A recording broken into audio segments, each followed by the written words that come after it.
Hello students, welcome our YouTube channel. मैं हूं संदीप, आपका स्वागत है।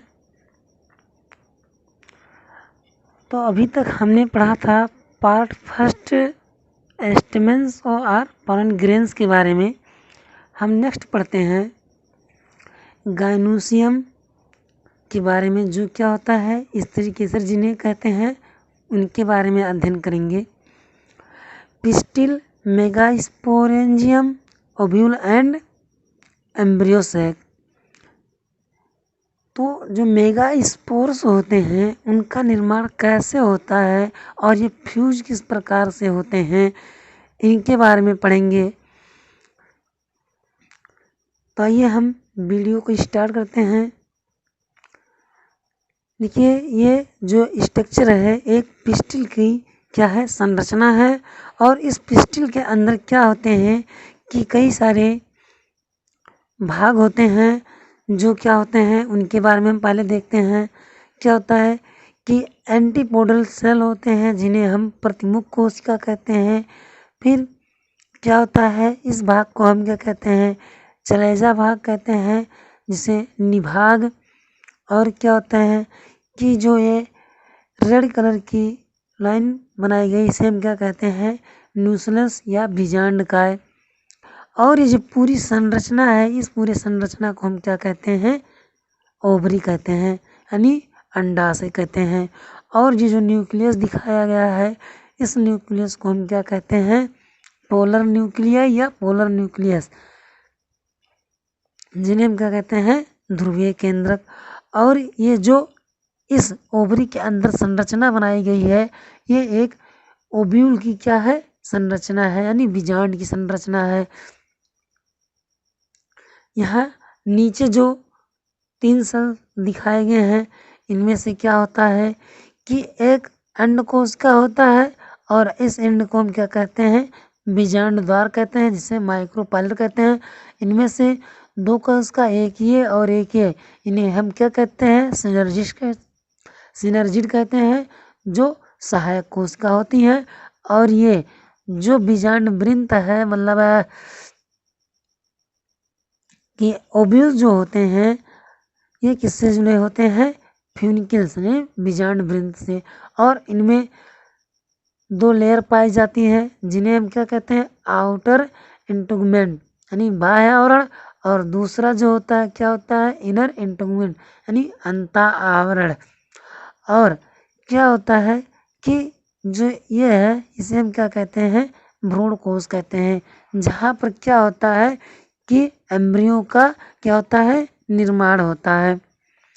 तो ये हो गए इनके सारे पार्ट्स हो गए। अब आगे हम देखते हैं कि कैसे कैसे प्रोसेस हो रही है, उनके बारे में हम देख लेते हैं। The gynoecium represents the female reproductive part of the flower. जो गाइनोसियम होता है या स्त्री केसर होता है, ये क्या होता है कि फीमेल रिप्रोडक्टिव आर्गन होता है। और ये क्या होता है, फीमेल फ्लावर के ऊपर क्या होते हैं, प्रेजेंट होते हैं, यानी उपस्थित होते हैं। सेकंड पॉइंट देखते हैं। The gynoecium may consist of a single pistil monocarpellary and have more than 1 pistil multicarpellary. जो स्त्री केसर होता है उसके हम क्या कहते हैं, अगर सिंगल होगा तो उसे हम क्या कहेंगे, मोनोकार्पलरी। और अगर उससे अधिक पाए जा रहे हैं, पिस्टिल की संख्या अधिक पाई जा रही है, तो उन्हें हम क्या कहेंगे, मल्टीकार्पलरी। ओके, नेक्स्ट पॉइंट देखते हैं। When there are more than the pistil may be fuse together syncarpous. जब क्या होता है कि एक से अधिक पिस्टिल क्या होते हैं, एक साथ फ्यूज जो होते हैं या फर्टिलाइज जो होते हैं, तो उन्हें हम क्या कहते हैं, सिनकार्पस कहते हैं। Each pistil has 3 parts of stigma, style and ovary। जो पिस्टिल्स होते हैं उनके क्या होते हैं, 3 भाग होते हैं। जैसा कि हमने पहले आपको दिखाया था उसके बारे में, उसके क्या होते हैं, 3 भाग होते हैं। जैसे कि हम यहाँ देख भी सकते हैं कि वो कौन कौन से होते हैं।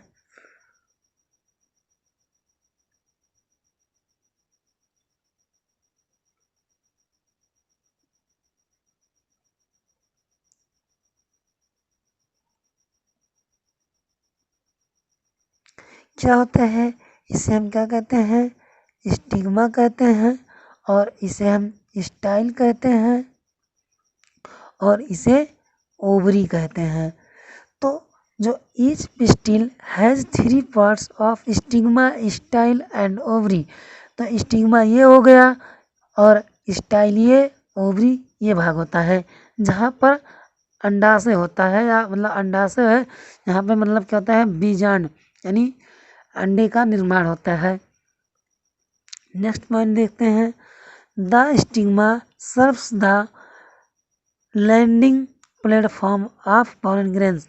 मतलब जो स्टिग्मा होता है यानी वर्तिकाग्र होता है, ये क्या करता है, एक प्लेटफॉर्म प्रदान करता है पॉलन ग्रेन्स को वहाँ पर आने के लिए, एक प्लेटफॉर्म प्रदान करता है जहाँ से क्या होते हैं कि पॉलन ग्रेन्स आते हैं और पॉलन ट्यूब के थ्रू क्या होते हैं, ओवरी तक जाते हैं। नेक्स्ट देखते हैं मेगा स्पोरोजिनेसिस। मेगा मीन्स क्या होता है, दीर्घ या गुरु, स्पोर्स मीन्स स्पोर होता है, जिनेसिस मीन्स जनन या निर्माण। तो जो दीर्घ बीजाणु जनन होते हैं या गुरु बीजाणु जनन होता है उसके बारे में हम अध्ययन करते हैं। तो गुरु बीजाणु जनन होते हैं वो कैसे बनते हैं, या मेगा स्पोर होते हैं कैसे बनते हैं, कौन कौन सी प्रक्रिया इनके अंदर होती है और किसके थ्रू ये क्या होते हैं, कि जो अभी स्ट्रक्चर हमने देखा है उस स्ट्रक्चर को ये कैसे बनाते हैं। ठीक, तो हम मेगा स्पोरोजिनेसिस को शुरू करते हैं। The process of formation of mega spores from the mega spore mother cell is called mega sporogenesis. इस प्रक्रिया के अंतर्गत मेगा स्पोर का बनना क्या होता है कि बनते हैं जिन्हें हम क्या कहते हैं, मेगा स्पोरोजेनेसिस कहते हैं या गुरु बीजाणु जनन कहते हैं। और ये क्या बनाते हैं, MMC यानी मेगा स्पोर मदर सेल का क्या करते हैं, फॉर्मेशन करते हैं। ओके, तो हम देखते हैं कि जो अभी मतलब माइक्रोस्पोर्स था वो क्या था कि उनमें क्या थे कि दो नहीं, टेट्राड माइक्रोस्पोर्स बन रहे थे। लेकिन हम इसके अंतर्गत देखते हैं कि मतलब अभी जब देखे हैं तो क्या थे कि 2 पोलर न्यूक्लियाई थे। हम देख भी सकते ये जो 2 पोलर न्यूक्लियाई होते हैं ये क्या होते हैं कि इनमें से एक क्या होती है, जनरेटिव होती है, ये क्या होती है, जनरेटिव होती है, और ये क्या होते हैं कि वेजिटेटिव न्यूक्लियस होते हैं जो सुषुप्त अवस्था में रहते हैं। तो जो जनरेटिव न्यूक्लियस होता है ये जर्मिनेट करके के क्या करता है, 2 सेल्स का निर्माण करता है। ओके, तो जो उनमें क्या था कि जनरेटिव सेल्स होता है वो क्या करता है, जनरेट करके 4 हैप्लॉइड मेगा स्पोर्स का निर्माण करता है। ठीक, तो ये जो चारों सेल्स हैं ये क्या होते हैं, मेगा स्पोर टेट्राड होते हैं, यानी 4 मेगा स्पोर या 4 गुरु बीजाणु जनन बनाते हैं। कौन बनाते हैं, जो जनरेटिव न्यूक्लियस होते हैं। ठीक, उनमें से क्या होते हैं कि 3 न्यूक्लियस जो होते हैं वो क्या होते हैं, सुषुप्त अवस्था में चले जाते हैं यानी डीजेनरेट हो जाते हैं, इनमें कोई जनन नहीं होता है। लेकिन उनमें से जो चौथा सेल होता है वो क्या करता है, जनरेट करता है, और जनरेट करने के बाद में क्या करता है, 2 मेगा स्पोर्स का निर्माण करता है। 2 मेगा स्पोर्स जो बनते हैं वो क्या होते हैं कि एक चलेजल इंड पर जाता है और दूसरा माइक्रोपाइलर इंड पर। तो ये अर्धसूत्री विभाजन द्वारा क्या करते हैं कि दो मेगास्पोर्स का फॉर्मेशन करते हैं, जो क्या होता है एक चलेजल इंड पर और एक माइक्रोपाइलर इंड पर होता है। और नेक्स्ट देखते हैं कि जो चलेजल इंड पर होता है वो क्या होता है कि जनरेटिव नहीं होता है, उनमें से केवल एक जो माइक्रोपाइलर वाला होता है वो क्या करता है फ्यूज होता है और क्या करता है जनन करता है। तो जो क्या होता है माइक्रोपाइलर इंड वाला न्यूक्लियस होता है वो क्या करता है, माइक्रोपाइलर इंड वाला न्यूक्लियस क्या करेगा, एक मेगा स्पोर्स मदर सेल यानी जिसकी अभी हम बात किए हैं एमएमसी यानी मेगा स्पोर मदर सेल का निर्माण करता है। यही मेगा स्पोर मदर सेल्स क्या होते हैं कि आगे समसूत्री विभाजन द्वारा या मियोसिस डिवीजन द्वारा क्या होते हैं दो सेल्स का निर्माण करते हैं और दो सेल्स के बाद में 4 सेल्स का निर्माण करते हैं और 4 सेल्स क्या होते हैं विभाजित होकर के 8 सेल का निर्माण करते हैं यानी 8 सेल का निर्माण करते हैं। अब नेक्स्ट पॉइंट हम देखते हैं कि क्या होता है जो मेगा स्पोर्स मदर सेल होते हैं उनका क्या होता है निर्माण कैसे होता है और फ्यूजन क्या होता है। तो एक क्या है ये ओवरी की संरचना है, ओवरी की संरचना और इस ओवरी के अंदर क्या हो रहा है कि ओव्यूल्स का फॉर्मेशन कैसे हो रहा है उसके बारे में हम देखते हैं। तो क्या होता है कि जो इनमें से 4 सेल में से क्या होते हैं 8 सेल वाले में से होते हैं तो एक सेल क्या होता है कि बीच में चला जाता है यानी एक चलेजल इंड का और एक माइक्रोपाइलर इंड का दोनों क्या होते हैं बीच में चले जाते हैं, जिन्हें हम क्या कहते हैं पोलर न्यूक्लिया या ध्रुवीय केंद्रक कहते हैं। ठीक, और जो 3 बचते हैं वो क्या होते हैं 3 किस पे चले जाते हैं प्रमुख कोशिका की ओर और 3 क्या होते हैं नीचे चले जाते हैं माइक्रोपाइलर की ओर, जिनमें से क्या होते हैं कि 2 सिनर्जिड्स का निर्माण करते हैं और एक क्या होती है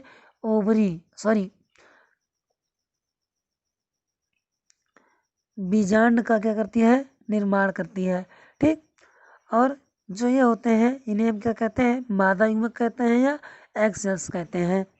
तो इस प्रकार से क्या होते हैं ये बनते हैं, जो सिनर्जिड्स होते हैं ये क्या करते हैं इनको सुरक्षा प्रदान करते हैं किसको एग सेल को, और इनको न्यूट्रिशन भी प्रदान करते हैं। इसलिए इस प्रक्रिया को हम क्या कह सकते हैं, इस प्रक्रिया को हम 7 कोशिकीय और 8 न्यूक्लियेटेड कह सकते हैं। देखते हैं हम गिनते हैं कि मतलब इनको कैसे 7 कोशिकीय और 8 केंद्रकीय कहते हैं। तो 1 2 3 और 2 5 और 3 क्या हो गए ये 8 क्या होते हैं केंद्रकीय होते हैं, और इनमें जो कोशिका होता है वो 3 3 6 और 1 7, क्योंकि जो पोलर न्यूक्लियाई होते हैं ये दोनों आपस में मिल जाते हैं, इसलिए इस प्रक्रिया को हम क्या कहते हैं 8 केंद्रकीय और 7 कोशिकीय संरचना कहते हैं। अब नेक्स्ट देखते हैं इसके बारे में विस्तार से। Ovules generally differentiate a single microspore mother cell in the micropylar region of the nucleus। जो बीजांड होते हैं वो क्या करते हैं कि विभाजित होकर के एक सिंगल माइक्रोस्पोर्स का निर्माण करते हैं, जिन्हें हम क्या कहते हैं mega spore.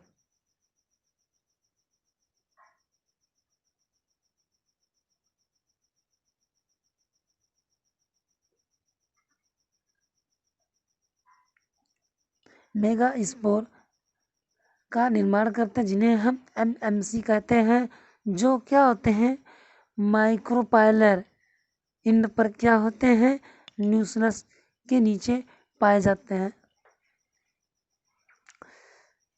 Next point, meiosis result in the production of 4 megaspore.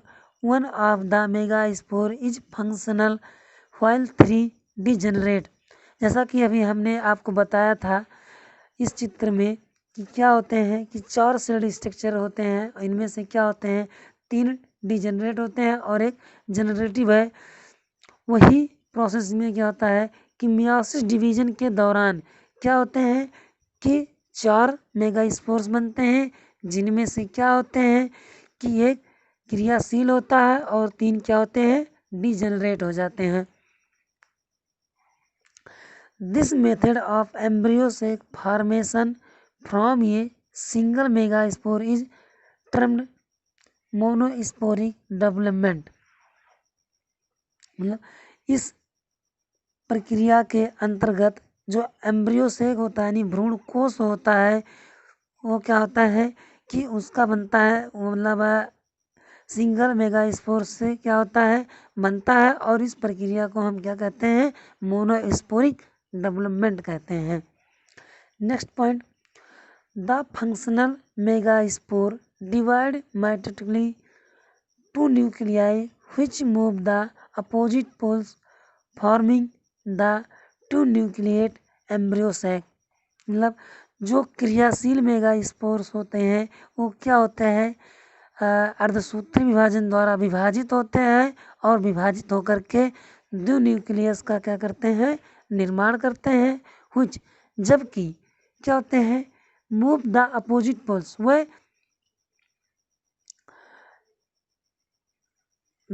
एक दूसरे के अपोजिट दिशा में चले जाते हैं। यानी एक क्या होता है कि 3 ऊपर चले जाते हैं और 3 नीचे चले जाते हैं, forming the two nucleate embryo sac. और 2 बीच में क्या होते हैं चले जाते हैं, यानी एक यहाँ से एक यहाँ से क्या होता है कि बीच में चले जाते हैं, जिन्हें हम पोलर न्यूक्लियाई कहते हैं। नेक्स्ट देखते हैं, the formation four and later eight nucleate stage of the embryo sac. यानी जो भ्रूण कोष होता है उसके अंदर क्या होते हैं कि पहले 4 सेल बनेंगे और 4 के बाद में वो क्या करते हैं 8 सेल्स का निर्माण करते हैं। नेक्स्ट पॉइंट देखते हैं, 3 cell are arrange in a group at the micropylar and it throw consist of 2 synergids. जो 3 न्यूक्लियस होते हैं वो क्या होते हैं कि एक समूह में होते हैं, जिनमें से क्या होते हैं कि एक क्या होता है 3 क्या होते हैं माइक्रोपाइलर एंड पे चले जाते हैं, और क्या होते हैं जो क्या करते हैं 2 सिनर्जिड्स होते हैं यानी प्रोटेक्शंस वाले सेल्स होते हैं। Micropylar tip called filiform apparatus. जो माइक्रोपाइलर टिप पर सिनर्जिड्स होते हैं उन्हें हम क्या कहते हैं फिलीफॉर्म अपरेटस कहते हैं। 3 cells are at the chalazial end are called the antipodal cells। जिनमें से क्या होते हैं कि 3 सेल जो होते हैं चलेजल एंड पर चले जाते हैं, सबसे ऊपर चले जाते हैं, जिन्हें हम क्या कहते हैं एंटीपोडल सेल्स यानी प्रतिमुख कोशिका कहते हैं। Thus the typical angiosperm embryo sac at maturity through at nucleated is 7-celled structure। जैसा ये भी हमने पहले ही बताया है और एक बार फिर से बता दे रहे हैं कि जो एंजियोस्पर्मिक यानी आवृतबीजी प्लांट होते हैं उनमें क्या होता है भ्रूण पोष जब बनता है तो क्या होता है कि एक मैच्योर यानी परिपक्व एम्ब्रियो सैक के अंदर क्या होते हैं कि 8 न्यूक्लियस और 7 सेल का क्या होता है फॉर्मेशन होता है। जैसा कि हमने भी आपको पहले ही बताया था कि मतलब कैसे होते हैं, एक बार फिर देख लेते हैं।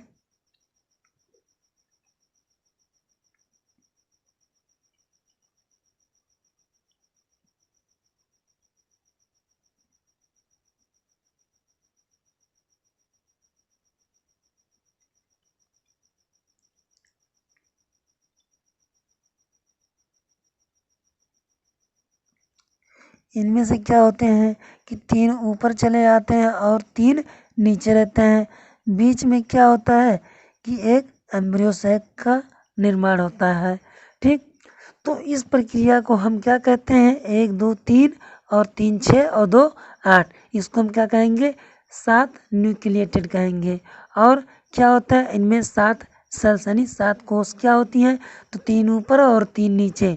क्या होते हैं कि 3 माइक्रोपाइलर पे होते हैं, 3 माइक्रोपाइलर पे होते हैं और 3 एंटीपोडल पे होते हैं। 3 एंटीपोडल सेल्स होते हैं और 2 क्या होते हैं, पोलर न्यूक्लियाई होते हैं। ठीक, तो इस प्रक्रिया को हम क्या कहते हैं, 8 न्यूक्लिएटेड और 7 कोशिकीय यानी 8 केंद्रीय और 7 कोशिकीय संरचना कहते हैं। तो थैंक्स फॉर वाचिंग। अगर वीडियो अच्छा लगा तो चैनल को सब्सक्राइब करिए, वीडियो को शेयर करिए और बायोलॉजी संबंधित अगर भी कोई भी प्रश्न फंसता है या समझ में नहीं आ रहा है तो कमेंट बॉक्स में आप लिख कर भेजिए और उस प्रश्न को हम पुनः समझाने की कोशिश करेंगे। Thank you.